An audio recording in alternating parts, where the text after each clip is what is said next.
भारत लगातार कई तरह के एक्शन ले रहा है, जिससे पाकिस्तान भी अब कमर कसने लगा है। पाकिस्तान को भी डर सता रहा है लगातार, और पाकिस्तान की कमर टूट गई है, लेकिन अभी सैन्य एक्शन बाकी है और इसी को लेकर पाकिस्तान में दहशत का आलम है। लिहाजा आसिम मुनीर ने अपनी डिजिटल आर्मी को मोर्चे पर लगाया है ताकि भारत के प्लान को जान सके, लेकिन वो भी हिंदुस्तान के डिजिटल दीवार में सेंध नहीं लगा पा रहा है।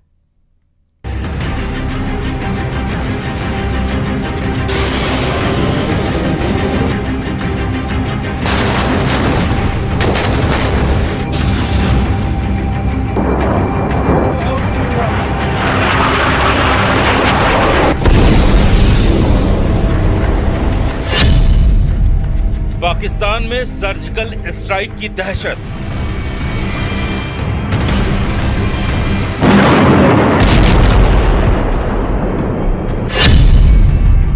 पाकिस्तान में एयर स्ट्राइक की दहशत।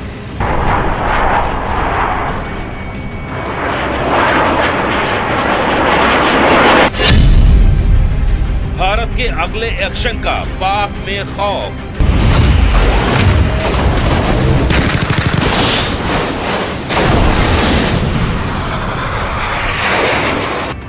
पहलगाम में हुए आतंकी हमले के बाद भारत का सैन्य एक्शन क्या होगा, इसी को लेकर पाकिस्तान में भयानक दहशत है। पाकिस्तान ने अपने इंटेलिजेंस को हाई अलर्ट पर रखा है, लेकिन हिंदुस्तान क्या करने वाला है, ये पता कर पाना आतंकियों को तैयार करने वाले पाकिस्तानी खुफिया एजेंसी ISI के बूते के बाहर है।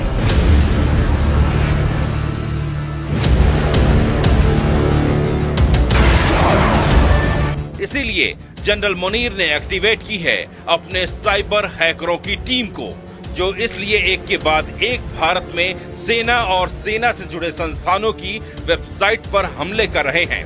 मकसद सिर्फ एक है कि पता चल सके कि आखिर भारत का मिलिट्री एक्शन क्या होगा। ये सीक्रेट को रिवील करने के लिए, यानी कि सीक्रेट को जानने के लिए उसने अपनी पूरी की पूरी साइबर आर्मी को तैनात कर दिया है, और वो लगातार रोज इसी तरीके के अटैक्स कर रहे हैं। और इन अटैक्स के जरिए जब ये अटैक फेल हो जाते हैं तो उन वेबसाइट्स के फेस को डीफेस कर दिया जाता है।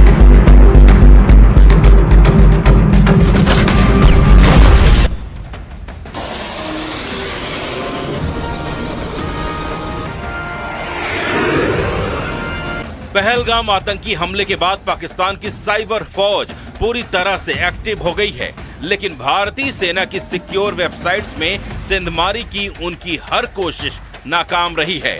इसीलिए अब वो भारतीय सेना से जुड़े स्कूल, संस्थान और रिटायर्ड ऑफिसर्स की वेबसाइट्स को निशाना बना रहे हैं। आर्मी पब्लिक स्कूल नगरोटा को टारगेट बनाया। आर्मी पब्लिक स्कूल शुंजुआ पर साइबर हमला किया, वेबसाइट को डीफेस कर दिया। डीफेस कर 130 परमाणु बम की धमकी दी। पहलगाम हमले में मारे गए लोगों का मजाक बनाया। हैकिंग में शामिल हैं Pakistani hacker group cyber group hawks 1337 और नेशनल साइबर क्रू।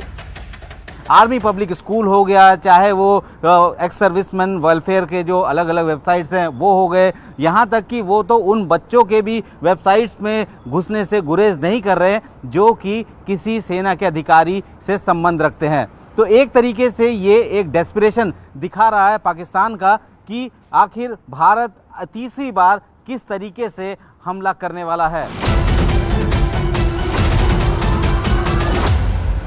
सिर्फ बीते एक हफ्ते में ही 5 से ज्यादा संस्थानों की वेबसाइट्स को डीफेस करने की नाकाम कोशिश की गई है, लेकिन हर बार भारत का साइबर डिफेंस मजबूती से खड़ा रहा। Army institute of hotel management को निशाना बनाया गया।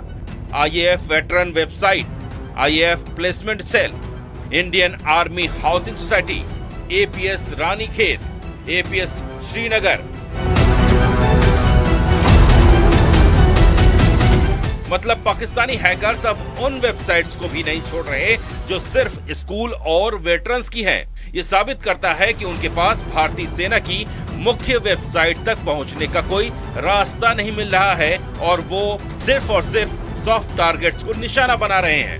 मकसद क्या है कि ये जानना कि भारत का अगला सैन्य एक्शन क्या होगा।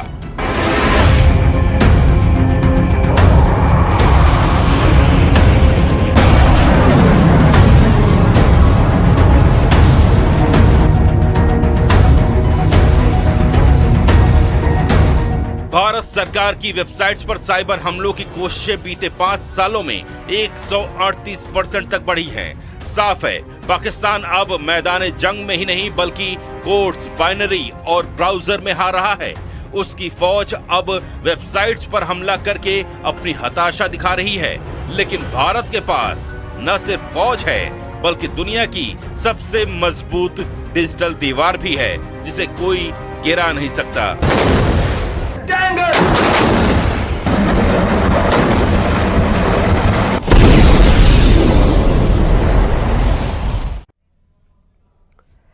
और इस वक्त एक बड़ी जानकारी, मथुरा से कार और ऑटो की टक्कर हुई है जिसमें 4 लोगों की मौत हो गई है हादसे में, जिस पर सीएम योगी आदित्यनाथ ने भी दुख व्यक्त किया है। घायलों के इलाज के लिए आदेश जारी किए गए। आपको बता दें, थाना जैत क्षेत्र में छटीकरा देवी आर्ट्स मार्ग पर कृष्णा कुटीर के समीप मोड़ पर यह हादसा हुआ है जिसमें 4 लोगों की जान चली गई।